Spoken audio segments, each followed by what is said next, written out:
You're listening to an audio article by the Common Constitution.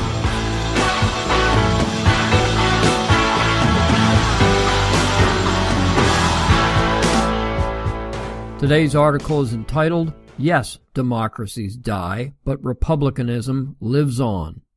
The leftist website Vox.com posted an article yesterday entitled, How Democracies Die, Explained. Of course it has to do with the president, but they added that, quote, the problems in American democracy run far deeper than Trump, unquote.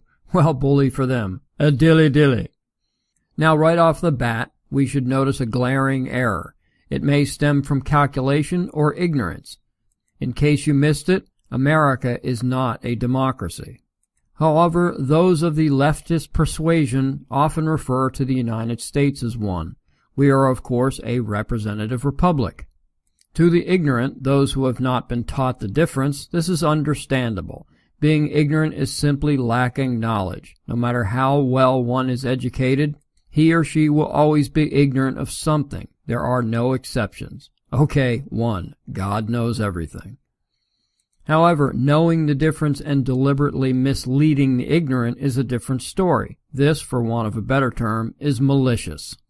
The article's author, Javier Zaracena, explains that in days gone by, democracies would fall, quote, in coups and revolutions, burn in fires and riots, collapse amid war and plague. When they die screaming, unquote.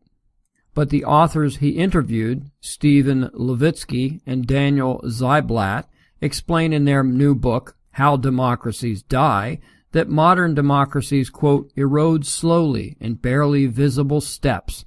They rot from the inside, poisoned by leaders who subvert the very process that brought them to power, unquote. In Zaracena's entire and rather lengthy article, not once did he, or the book's esteemed authors, mention the word republic. Reading the post, I concluded that none of the three appears to be ignorant. They are all educated and, as such, must have at least been exposed to republicanism and how it differs from a democracy. Yet there is not a single mention.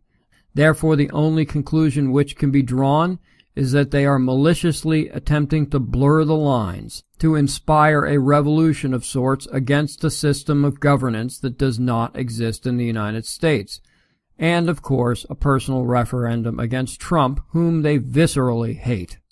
The nature of democracy is devoid of checks and balances. It is why all democracies eventually succumb to the tyranny of the majority. Levitsky and Ziblatt conclude that, quote, the genius of modern tyrants has been in realizing you don't need to dislodge democracy, you need to co-opt it, you need to make it your own, unquote. And they're right. Our founders, who were learned students of political history, also knew this. It is why they set up a unique system of deliberate checks and balances represented by three separate but equal branches. It is also why the founders fashioned the Electoral College to prevent such majoritarian tyranny. Through republicanism, the minority will always maintain a voice in governance, and why the left seeks to undermine it. Unlike a republic, a democracy allows for the temporary passions of the public to overrun reason and directly affect laws. It is the job of the modern tyrants, or Democrats if you will, to foment this passion.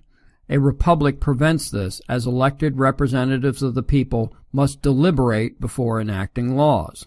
This allows for a de facto cooling-off period, allowing passions to subside. Good law can never be derived from unchecked emotion. I would love to think better of these three men, but reading what they wrote and knowing the underlying message of Vox, I cannot. They know exactly what they are doing, as do Democrat politicians. All, save for a few of the dimmest Democrat bulbs on Capitol Hill, know the difference between the two forms of government, yet all repeatedly attempt to use the two synonymously in an ongoing effort to shift the public from the safety and security of republicanism to the wild west of democracy. Thank you for listening.